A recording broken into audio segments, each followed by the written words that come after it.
നമസ്കാരം. വിഷുമായി സ്വാമി യൂട്യൂബ് ചാനലിലേക്ക് എല്ലാവർക്കും സ്വാഗതം. നമ്മളെല്ലാവരും കണ്ണരദോഷം, ദിഷ്ടിദോഷം എന്നൊക്കെ കേട്ടിട്ടുണ്ടല്ലേ? അത് പലരുടെ ജീവിതത്തിലും സംഭവിച്ച കാര്യങ്ങളാണ്. ദിഷ്ടിദോഷം പല ദോഷങ്ങൾ വരുത്തുമെന്നും കാര്യങ്ങൾ എല്ലാം തടസ്സപ്പെടുത്തുന്നതും മനസ്സമാധാനം കുറയുക, കുടുംബത്തിലെ വഴക്കുകളും പ്രശ്നങ്ങളൊക്കെ ഉണ്ടാവുക, ധനപരമായ പ്രശ്നങ്ങൾ തുടങ്ങി പലതും ഇതുതന്നെ കൊണ്ട് ഉണ്ടാവുന്നതാണ്. ദിഷ്ടിദോഷം മാറാൻ, ധനം വരാനൊക്കെ തുടങ്ങി പല ഗുണങ്ങൾക്കുമായി നമുക്ക് ചെയ്യാവുന്ന ഒരു കർമ്മമുണ്ട്. അത് നിസാരമായി നമുക്ക് ചെയ്യാവുന്നതേ ഉള്ളൂ. ആ കർമ്മം നമുക്ക് ഏതാണെന്ന് നോക്കാം. ദിഷ്ടിദോഷം കൊണ്ടുള്ള ദോഷം മാറുന്നതിന് വേണ്ടി നമ്മൾ ചെയ്യുന്ന കർമ്മത്തിന് വേണ്ടത് കുരുമുളക് കൊണ്ടാണ് ഇത് ചെയ്യുന്നത്. ഇത് ചെയ്യാൻ വെറും 5 കുരുമുളക് മാത്രം മതി. ഇത് ചെയ്യേണ്ടത് സൂര്യാസ്തമ സമയത്തിന് ശേഷമാണ് ഈ കർമ്മം ചെയ്യേണ്ടത്. ഇത് മാസത്തിൽ ഒരിക്കലോ 2 ആഴ്ച കൂടുമ്പോഴോ ഒക്കെ ചെയ്യാമെങ്കിലും ആഴ്ചയിൽ ഒരിക്കൽ ചെയ്യുന്നതാണ് ഇതിന് പൂർണ്ണ ഫലം ലഭിക്കുന്നത്. അതുകൊണ്ട് നിങ്ങളിലെ ദൃഷ്ടിദോഷം നീങ്ങി ഐശ്വര്യം വരുമെന്ന് പറയാം.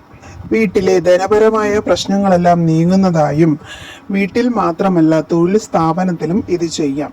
ബിസിനസ് സംബന്ധമായ നേട്ടങ്ങൾക്കും ഇങ്ങനെ ചെയ്യുന്നത് നല്ലതാണ്. സൂര്യാസ്തമയത്തിന് ശേഷം വീടിന് പുറത്തിറങ്ങുക. 5 കുരുമുളക് വലത് കൈയിൽ മുറുകെ പിടിക്കുക.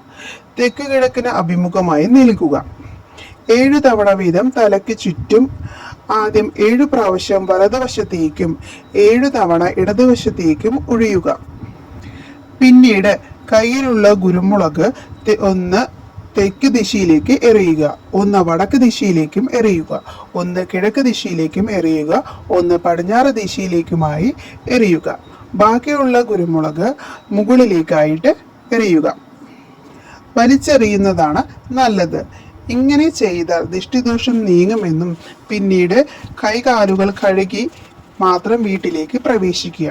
ഇതിലൂടെ സർവ്വ ഐശ്വര്യങ്ങളും ധനവും എല്ലാം ഉണ്ടാവും. കുട്ടികളുണ്ടാവുന്ന ദിഷ്ടിദോഷം നീങ്ങാനും ഇങ്ങനെ ചെയ്യുന്നത് നല്ലതാണ്. കുട്ടികൾക്ക് തനിയെ ചെയ്യാൻ കഴിയില്ലെങ്കിൽ മാതാപിതാക്കൾക്ക് ഇവരെ കൊണ്ട് ചെയ്യിക്കാം. ശേഷം കൈകാലുകൾ കഴുകി മാത്രം വീട്ടിലേക്ക് പ്രവേശിപ്പിക്കുക. വീടിന് പുറത്തിറങ്ങിയാണ് ഇത് ചെയ്യേണ്ടതെന്ന് ഓർക്കുക. ബിസിനസ് സ്ഥാപനമാണെങ്കിലും തൊഴിൽപരമായ സ്ഥാപനമാണെങ്കിലും പുറത്തിറങ്ങി നിന്ന ശേഷം മാത്രമേ ഇത് ചെയ്യാവൂ. ഫ്ലാറ്റുകളിൽ താമസിക്കുന്നവർ ഫ്ലാറ്റിൽ നിന്നും പുറത്തിറങ്ങിയിട്ട് ചെയ്യുക. കുരുമുളക് കയ്യിൽ പിടിക്കുമ്പോൾ വലം കയ്യിൽ പിടിക്കുവാൻ ശ്രദ്ധിക്കുക. എല്ലാവർക്കും നല്ലത് വരട്ടെ. നന്ദി, നമസ്കാരം, ശുഭദിനം.